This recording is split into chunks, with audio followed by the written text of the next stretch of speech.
जय सच्चिदानंद। आप सबके अंदर विराजमान परमात्मा को अत्यंत भक्तिपूर्वक अभेद भाव से नमस्कार नमस्कार नमस्कार। आज हम आपके साथ कर्म के विज्ञान के बारे में कुछ और गहन बातें करेंगे। कई बार अध्यात्म में प्रगति करने वालों को कर्म के सिद्धांत के विषय में सोचते सोचते ये प्रश्न उपस्थित होता है कि कर्म बंधन किसे होता है। यह कर्म का बंधन आत्मा को है या देह को है। दरअसल में आत्मा यह कर्म बंधन नहीं है, देह स्वयं ही कर्म का बंधन है। देह जो है वह परिणाम है, कर्म बंधन का खुला परिणाम है, इफेक्ट है। कर्म के सिवाय कर्म बंधन में आए बगैर देह आपको मिलेगा ही नहीं।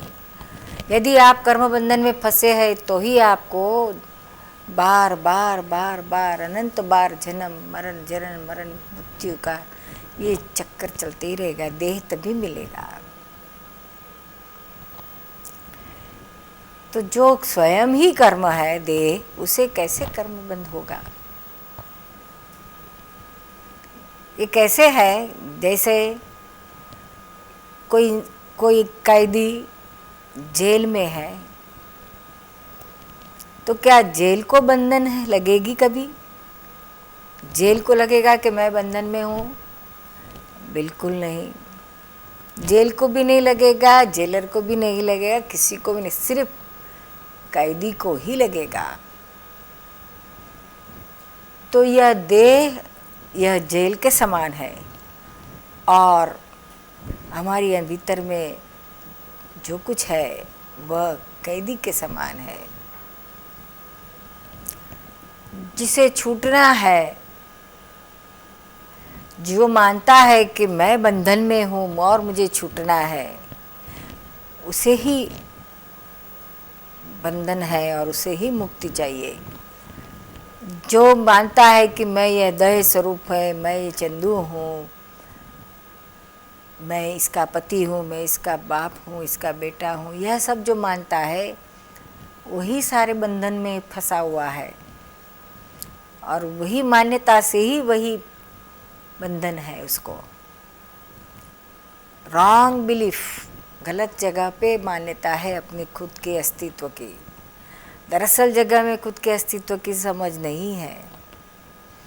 तो जो खुद नहीं है उसे मैं स्वयं हूँ ऐसा मानते हैं, उसे ही अहंकार कहा है। अज्ञानता में अहंकार खड़ा होता है और अहंकार ही यह सब मानते रहता है हमेशा।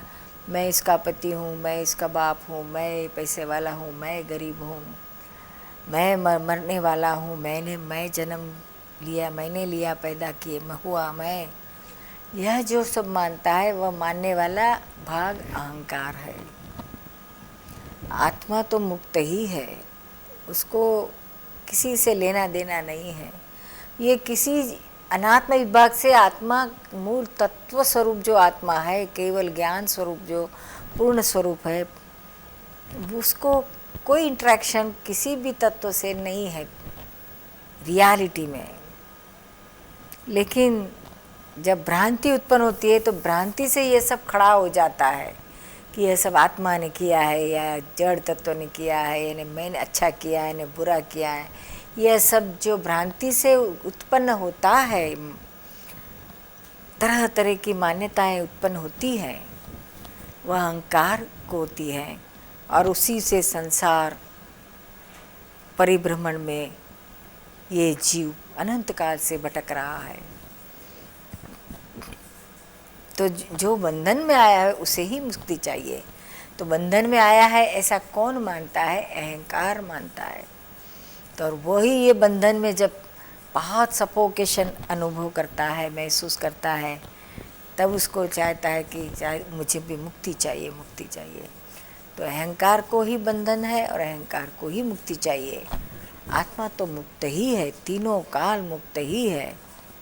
वो कभी किसी काल में रियल में बंधन में आया नहीं है, भ्रांति में बंधन में आया है ऐसा लगता है।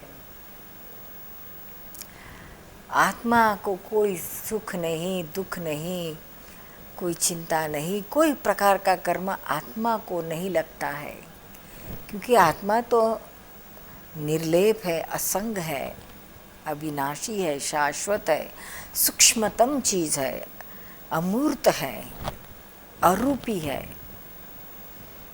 इतनी सूक्ष्मतम आत्मा की गुण है, इतना सूक्ष्मतम उसका अस्तित्व है कि दुनिया में, ब्रह्मांड में उसके जैसा सूक्ष्मतम कोई नहीं है। अग्नि भी आत्मा से स्थूल है, इसी वजह से अग्नि आत्मा को कभी जला नहीं सकती है और न उसे कुछ दुख भी पहुंचा सकता है कोई चीज़। आत्मा स्वयं अनंत सुख का धाम है, उसे कोई सुख नहीं टच हो सकता है, क्योंकि सुख सुख सुख अनंत सुख ही उसका गुण है, तो उससे दुख कैसे आएगा? उसे दुख का कोई बंधन नहीं है। जिस तरह से बर्फ़ को कितना भी अग्नि जलाने जाए तो भी बर्फ़ कभी जलेगी भी नहीं, ऊपर से अग्नि को ठंडा होना पड़ेगा। इस तरह से आत्मा अनंत सुख का धाम है, अनंत सुख वाला है, उसको कोई दुख स्पर्श ही नहीं करता है। आनंद आनंद आनंद, निरंतर परमानंद, ऐसा उसका स्वभाव है। यह भ्रांति से मैं आत्मा हूँ, मैं परमानंद स्वभाव वाला हूँ, ये अनुभव चले जाता है और मैं चंदू हूँ, इसका पति हूँ, इसका बाप हूँ, इसका बेटा हूँ। ऐसी रॉन्ग मान्यता में आने से ये सुख दुख जो बाहर के भाग में होता है तो उसको लगता है यह सब मुझे होता है, क्योंकि मैं जो बाहर का वाला भाग है वही मैं हूँ, जो चंदू है, अनात्मा है, मन वचन काया है, वही मैं हूँ, ऐसा भ्रांति से लगता है। वही अहंकार का कार्य है। ज्ञान से यह सब भ्रांति चले जाती है, क्योंकि संसार में आपके इच्छा के मुताबिक कुछ चला भी नहीं हो तो आपको दुख होने ही लगेगा। बेटे से आप कितना भी सुख लेते हो, लेकिन बेटा यदि आपका कहा नहीं माने तो आपको कितना दुख होगा। क्यों दुख होता है? कि आपकी मान्यता में है कि मैं इसका बाप हूँ, इसलिए आपको दुख होता है। और किसी लड़कों के लिए आपको दुख नहीं होता है, आपके ही लड़के के लिए क्यों दुख होता है? क्योंकि वहाँ पर आपकी मान्यता है कि ये मेरा बेटा है और ये और सब तो पराये हैं, मेरे नहीं हैं। तो ये सिर्फ मान्यता ही है, मान्यता की वजह से ही सब खड़ा हो जाता है और ये सब भुगतना आ जाता है। जो ये इसमें अन्यता में से, रॉन्ग बिलीफ में से बाहर निकल गया है, वह ज्ञानी कहा जाता है। वो उस जीवन में कभी कोई दुख का अनुभव नहीं करता है। ये आत्मा और कर्म, ये दोनों के बीच में क्या संबंध है? दोनों के बीच में कौन सा ऐसा बांधने वाला तत्व है? तो ये दोनों के बीच में कर्ता रूपी जंजीर है। अगर वह न हो तो दोनों सदा भिन्न ही है। कर्ता रूपी जंजीर यानी क्या? तो यह सब स्वयं हो रहा है, अनात्म विभाग में संजोग सब चला रहे हैं, लेकिन भ्रांति से पिछवाला मानता है अहंकार कि यह सब मैं कर रहा हूँ, मेरे से ही हो रहा है।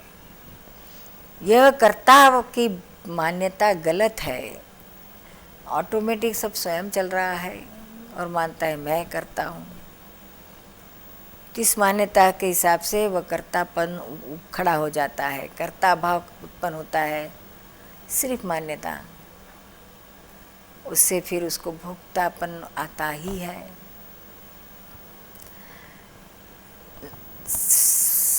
उदाहरण तो आप सुबह में नाश्ता करते हो तो आप खुली चीज़ है, समझने जैसी चीज़ है।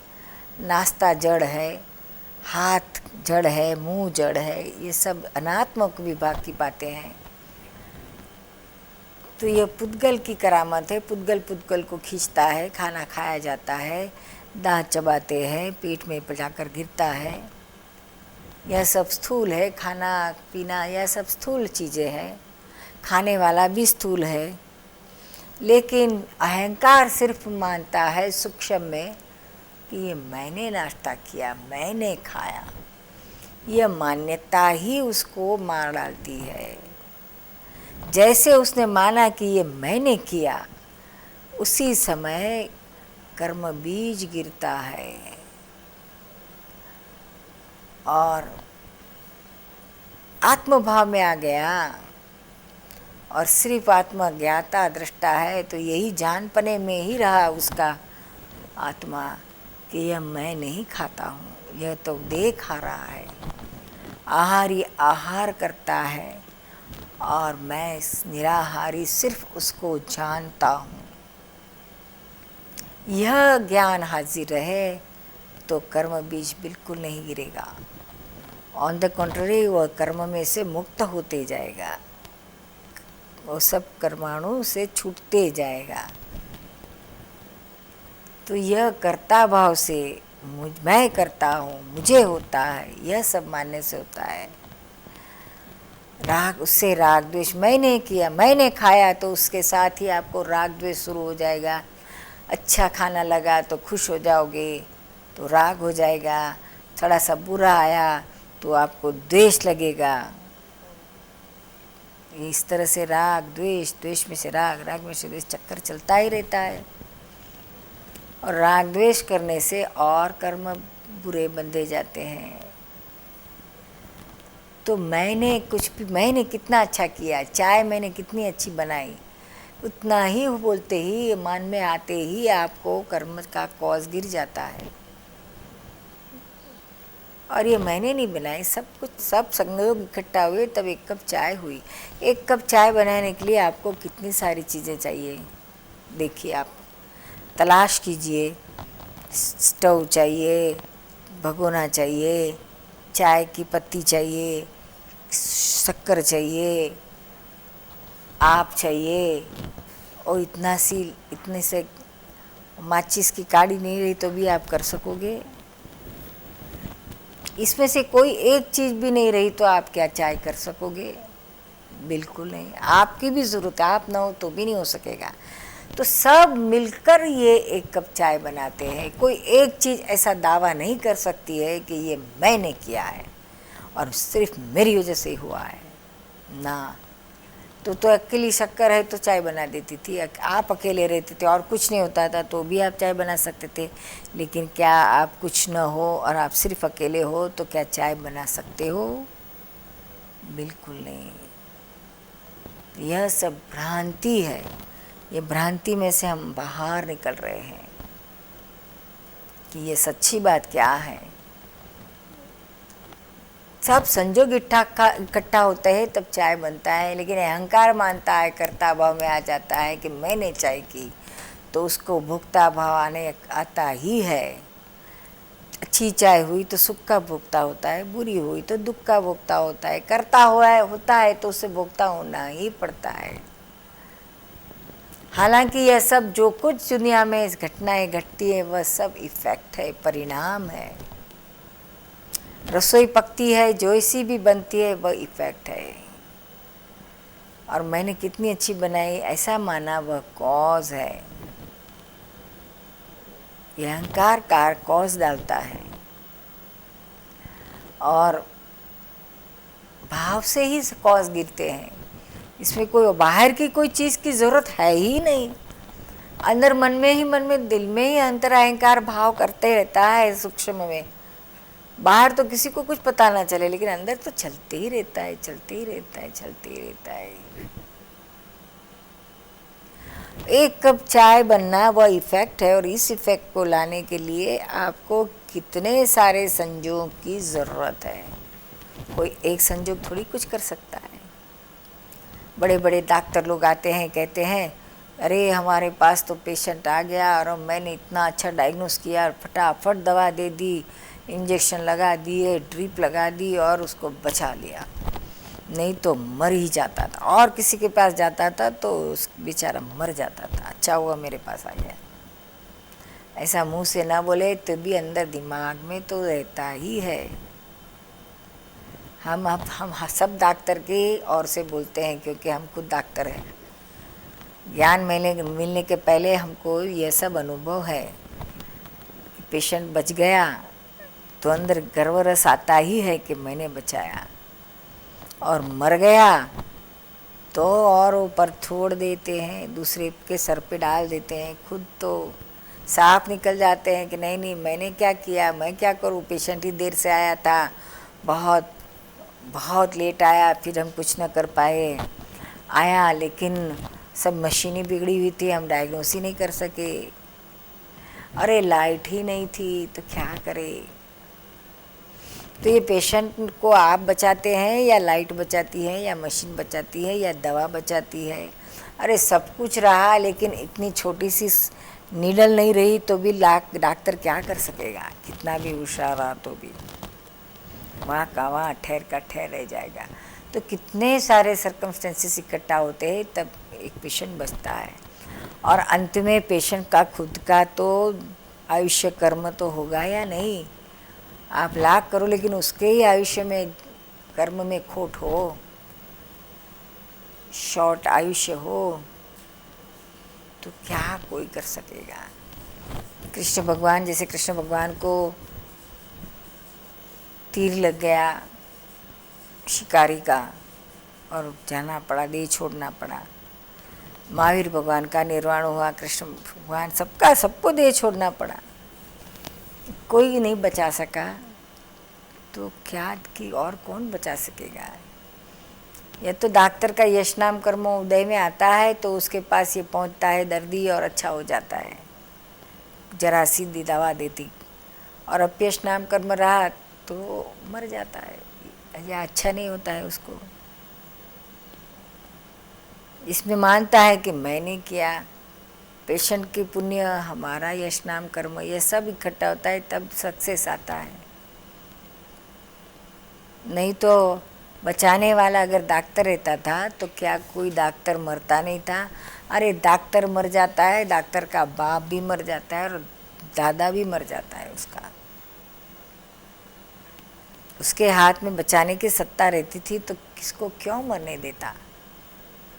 लेकिन बिल्कुल ऐसा नहीं है, हर कोई संजोग अधीन है, कर्म के अधीन है। एक सत्संग में आना रहा तो कितने सारे संजोग की यारी रही तब आप आ सकते हैं। पहले आपको माल पता चलना चाहिए कि आज सत्संग है, कहाँ है, कितने बजे है। शाम को रहा और आप सुबह में आके बैठ गए तो क्या होगा, वापस जाना पड़ेगा। वक्ता होना, श्रोता होना, स्थल होना, द्रव्य, क्षेत्र, काल, भाव, सारे संयोग इकट्ठा होते हैं तब एक कार्य होता है। हम मानते हैं कि सत्संग में मैं गया। अरे आप गए कि आपको गाड़ी ले गई। अगर गाड़ी जरा सी बिगड़ जाती थी तो आप जा सकते थे? बिल्कुल नहीं। तो गाड़ी के सब स्पेयर पार्ट्स ठीक थे, पेट्रोल था, आपके भी स्पेयर पार्ट सब ठीक थे। कितने सारे स्पेयर पार्ट्स रहते हैं गाड़ी में, और ये अपनी भी गाड़ी में। इसमें से एक भी बिगड़ गया तो आप नहीं जा पाओगे। तो सब संजोग की यारी है। ये तंदुरुस्ती, तबीयत अच्छी रही, हम सत्संग में जाने को निकले, उतने में कोई मेहमान आ गए तो भी नहीं जा सकोगे।